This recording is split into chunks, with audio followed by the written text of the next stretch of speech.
So the rest of this session is going to be about storytelling. One of the interesting, I talked to a lot of clients about how they set up their, what they're calling organizational insights teams or HR analytics teams, things like that. And often what they tell me is they brought some economists in or they brought some people from finance in to help HR, which is great. They also often put a couple of HR people on the team to help the analysts or the economists talk the language of people. And inevitably, within the first 6 months, they report a problem because the HR people don't speak analytics and the analytics people don't speak HR, and they all get a bit confused.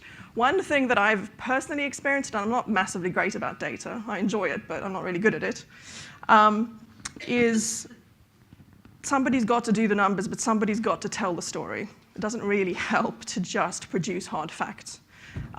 So what I'm going to talk to is hopefully some stories with a lot of hard facts behind them.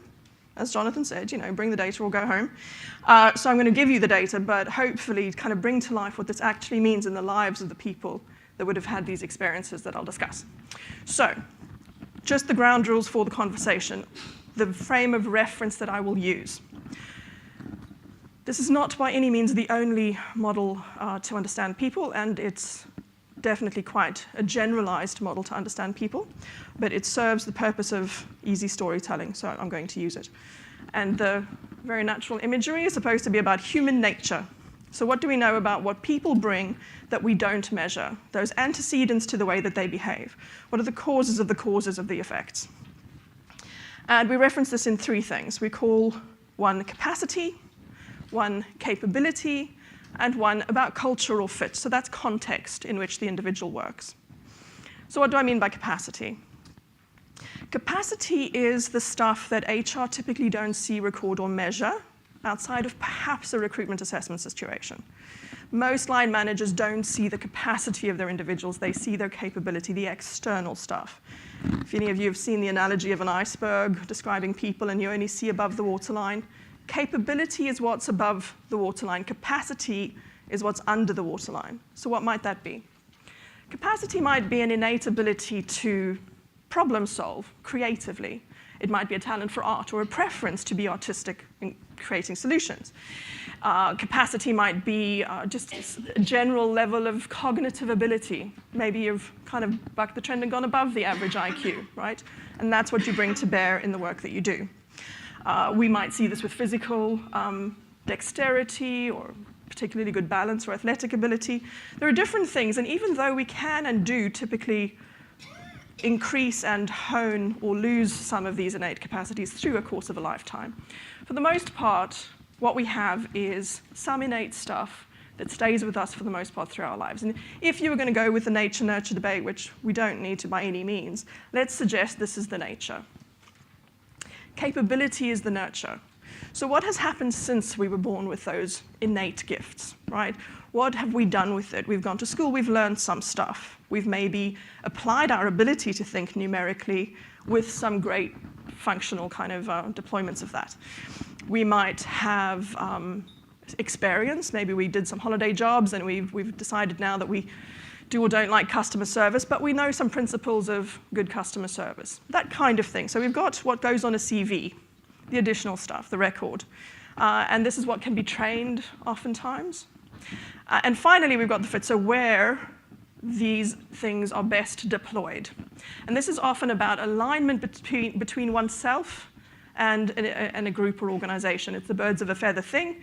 If you're with people who are like you with similar interests, you're more likely to feel at home and deploy your strengths, to feel the best, to bring out what you're really innately good at.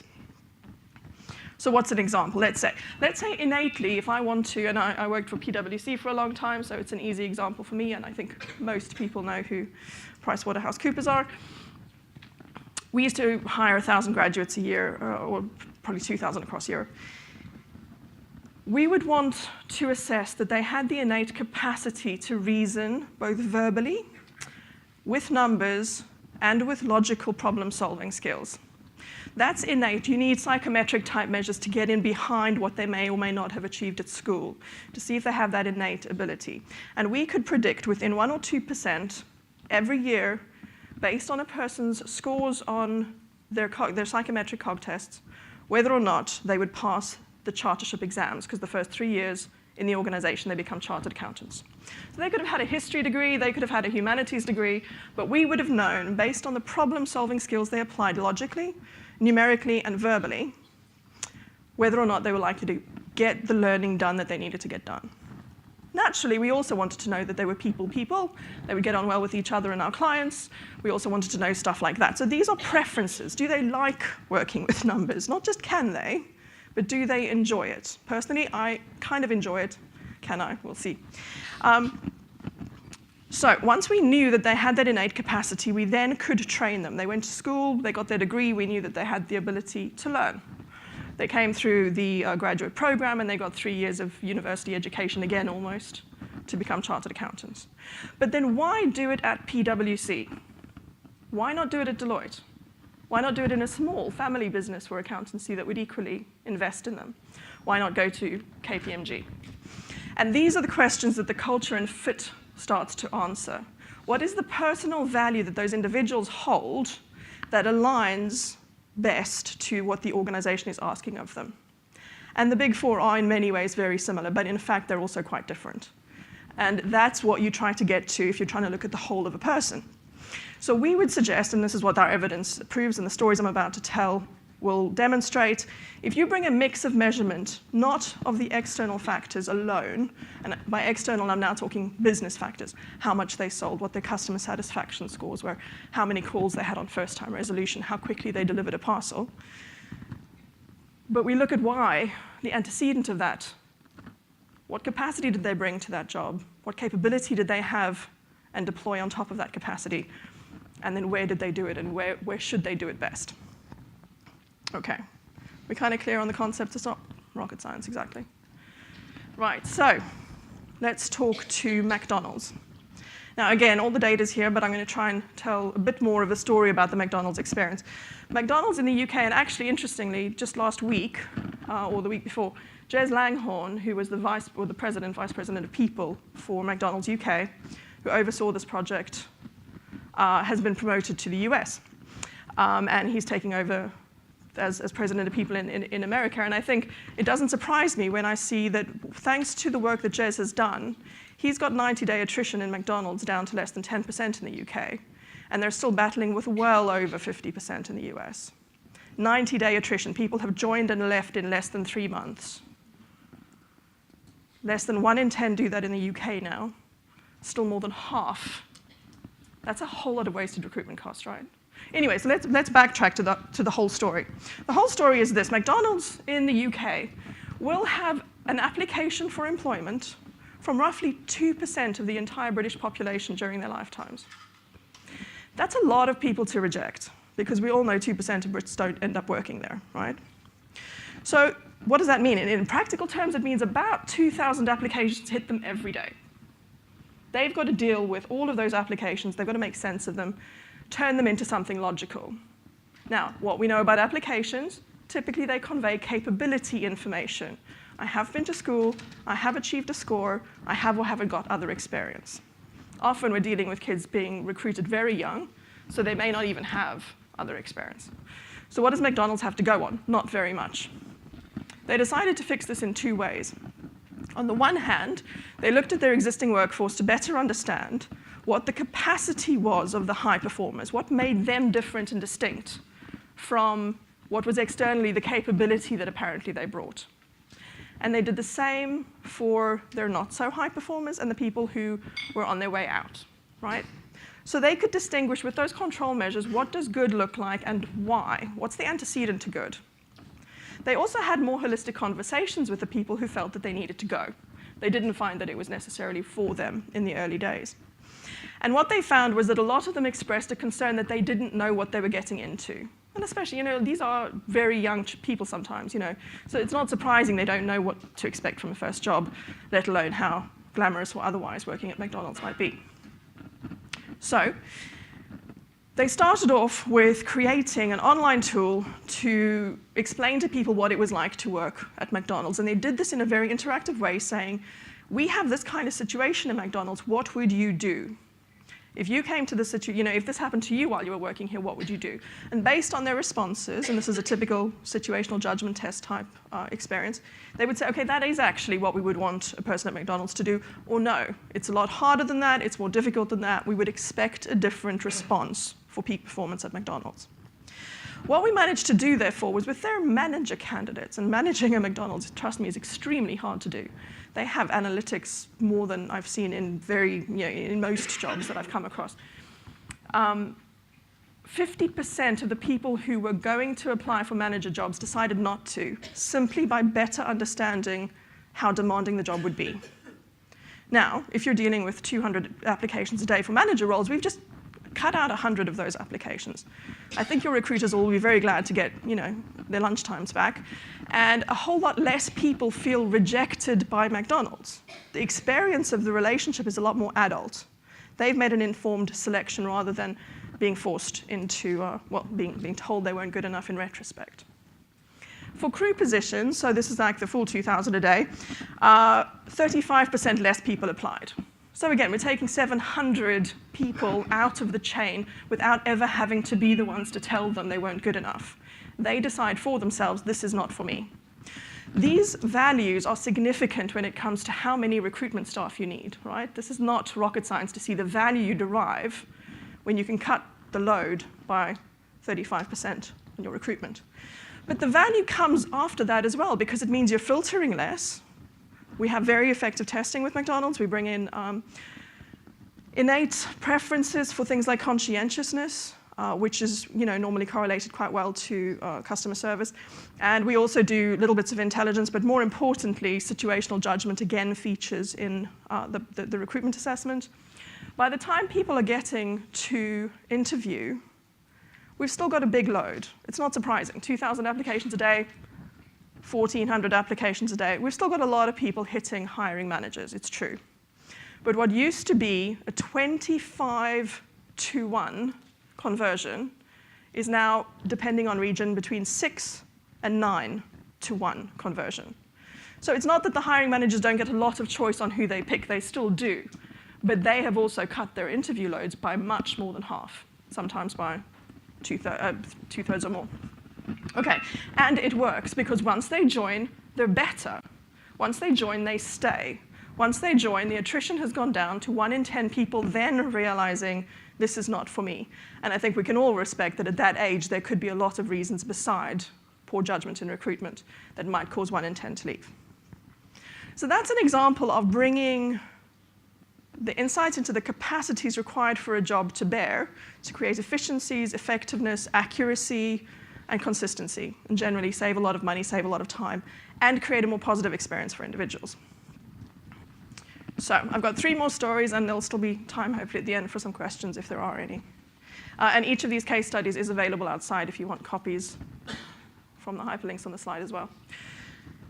This story I'll tell a little more briefly. It's just an example of bringing science to bear in what is quite a normal annual process for HR.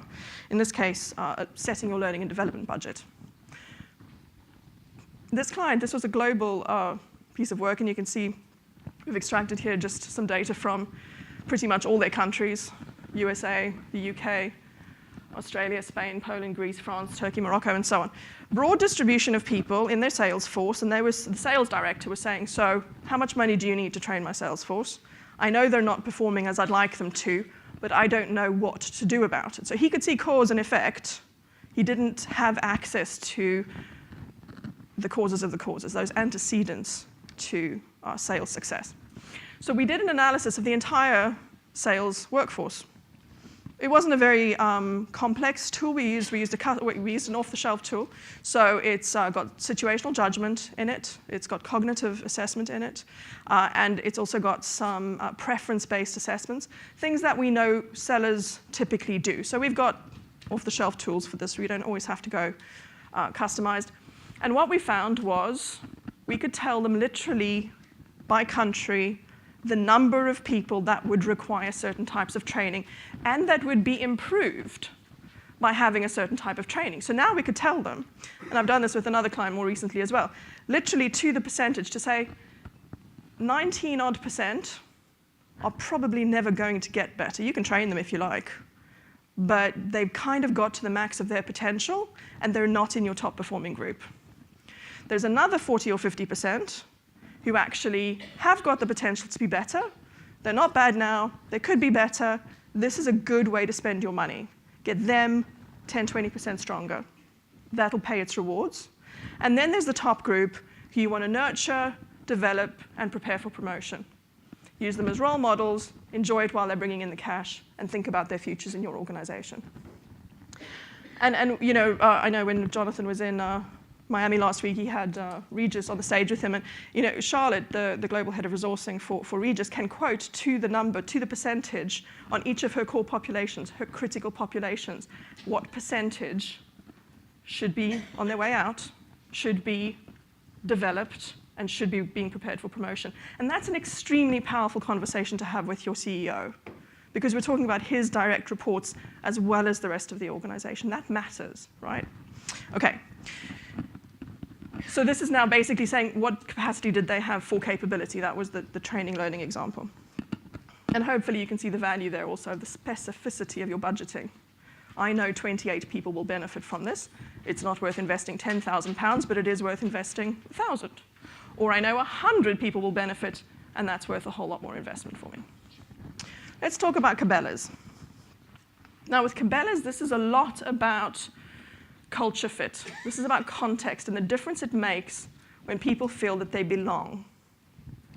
So what happened with Cabelas is that they'd had an online business, and they were going offline into retail outlets, and they were a little concerned that they didn't necessarily know where and why they had pockets of excellence and otherwise. They definitely could see the difference in performance, but they didn't necessarily always understand why or couldn't necessarily control for it. And they wanted to naturally have more of the best happy people and a little less of the people on their shop floors that weren't smiling. So they said, let's have a look at what it is about Cabelas and what it is about this place that attracts people, and what do we therefore know we can build on to make more people fundamentally fit here and happy here, so that they will deploy their capacities to their full potential. And what Cabelas found was that a good half of their people, when they said to them, why do you work here? They said, because I was born to work here. Now, Cabelas is that kind of brand, right? So Cabelas is an outdoor store. So anything to do with the outdoors, hiking, camping, fishing, hunting, whatever it might be. People go to Cabelas for the whole experience, right? They can be equipped from water bottles and sleeping bags right through to fishing rods or guns, whatever it might be that they need for their outdoor experience. So the idea that you're going to go and buy and get advice from somebody who was born to work in a store like this, it's quite exciting. And this took hold of so many people's imaginations. They didn't just turn it into their employer brand by blazoning all over their recruitment pages, were you born to work here? Because if you weren't, don't apply, but if you were, please do. They even started using it in their external advertising, right? It became part of the Cabelas global brand to say, actually, were you kind of born to shop here? This is your life, this is our life, this is the passion that we share with our customers. And it resonated very strongly, and they did very well from it. What we could show almost immediately was the people who liked that outcome of our findings. When we said, okay, the employee value proposition here at Cabelas is to nurture people who are born to work here, we found those that said, yeah, that's me, reported twice the amount of engagement than those who weren't. And they were reporting higher sales, straight off the bat. So no movement on a measure of which of them were capable or not, which of them were trained or not, which of them were fundamentally born to be sellers or not, or customer-facing. And yet still, just wanting to be there was making a difference of almost 10% on their sales. So these are the kinds of facts that we start to bring to life when we start to understand not just the outcome, not just the effect, not just that they do come into the office, but why. And I think Cabelas is a great example of that. Right. And also, obviously, getting the EVP straight, managed to move their engagement on other dimensions. And the good thing about that is that we know, a more highly engaged workforce, a little less likely to leave, more likely to promote your brand, more likely to bring their whole selves to work. Okay. My final story for today is about Regis. Regis are, as I mentioned earlier, have got the sense of a sort of percentages of where their populations are in terms of capacity to succeed in roles. And this is an example of where and why and how we achieved that. So we started with Regis about 2 years ago. They did some amazing stuff. Regis hit hypergrowth. So are people aware of Regis? You would have seen, I know it's Schiphol, you've got some Regis lounges and stuff. So Regis basically have meeting venues and rooms and offer services for people who may be away from their home office or maybe not have a home office. And Regis hit what I would call hypergrowth about 2.5 years ago. So what does that mean for Regis as an organization? They have been around for almost 30 years. Same owner pretty much the whole time, and over that 30 years, well, think about it. So 30 years ago, we didn't really have mobile working like we have it today. It was really very much an idea ahead of its time. There weren't as many independent contractors, there weren't as many sole entrepreneurs working and needing these flexible office spaces and meeting rooms. So to set up an entire business around this was quite bold and foresightful. But essentially now it's a business plan that's sort of the idea as time has come. So that's why they hit hypergrowth. So in the first 30 years, 25 to 30 years, Regis was opening a new center every week. That's a lot of growth from standstill, right? And that saw them in over 100 countries in that time. From the beginning of 2013, that ramped up dramatically. By the end of 2014, they had opened more than one a day, 400 centers plus in 2014. The average center needs about 3.5 headcount.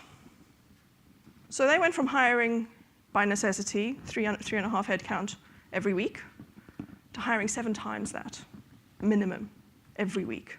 This is hypergrowth. This is not doing what you did before. The rules are broken, right? You can't keep doing what you did before. It just won't work. They decentralized recruitment. They massively shipped out. They did a huge amount of technology intervention with us to make things automated and effective. But what they also did was they significantly controlled for quality using behavioral science. So they knew they would have people who might never have worked for Regis hiring people for Regis before the center had even opened. They would hire the general manager, a customer service person, an administrative person, etc., and the GM would hire the rest. And he'd maybe never even opened a door of a Regis himself or herself. So they said, fine, well, what do we do then is we look at the best of the Regis centers and where the people are the strongest, and we model on that what we'll recruit for. And we then limit the pool of candidates to only those that we, as Regis, globally recognize are aligned to our brand. And then we can let the hiring managers pick from that pre-selected group.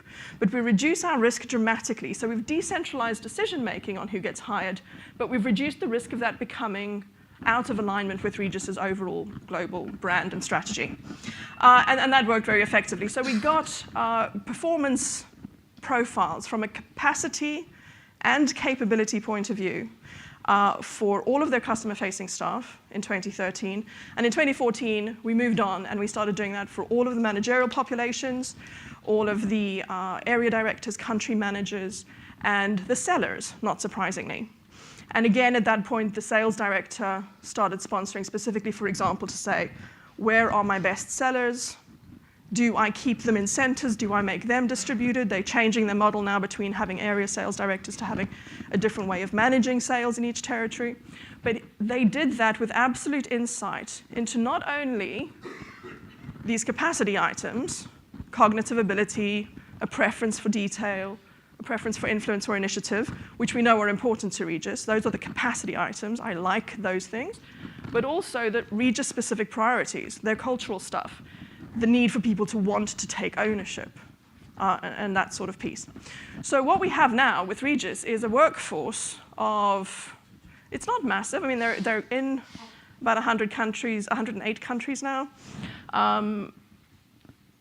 Probably about 10, 13, 14,000 people. But what we are seeing is that Regis now want to be in 200 countries in the next couple of years. So now they have the blueprint and an absolute insight into 80% of their workforce, what success looks like for them. So if they need to duplicate on their workforce, they can do so with confidence.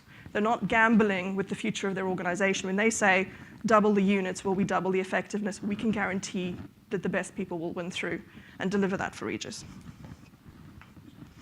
So,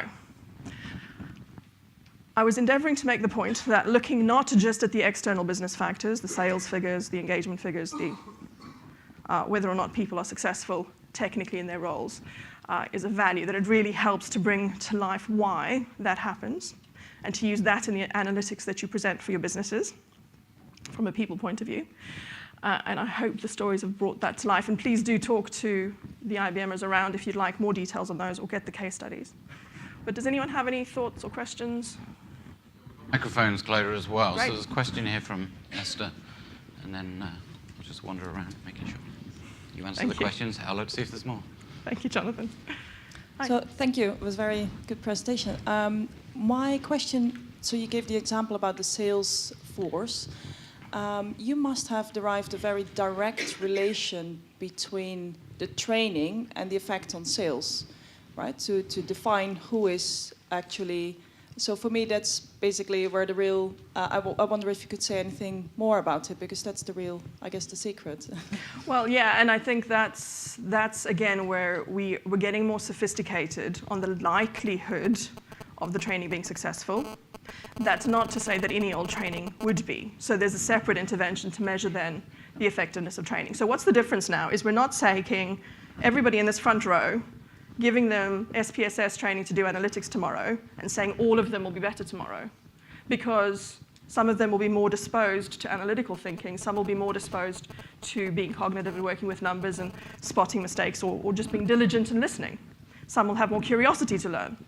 So what we're doing is we're controlling and saying, actually, we're going to pick the 3 out of that 5 that are the most curious, interested, fundamentally motivated to learn about SPSS, and probably have numerical ability and some logical problem solving, and suggest that's where you invest your money. And of the other 2, we're going to tell you today, the risk is you can train them 3 times and it's not going to move the needle. After we've done the training, we'll still measure the outcome, and we'll prove whether or not it did absolutely increase, and if you could use more typical approaches to say 3 months from now, 6 months from now. But what we're starting with is the antecedent. We can predict the likelihood more effectively. Can't guarantee, everybody has a bad day, but we're starting to say the investment starts to be worth it.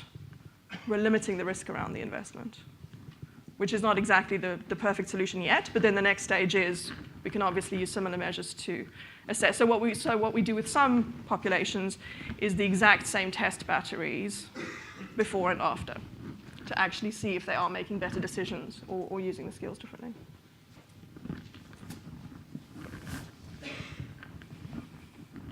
How are we doing for time?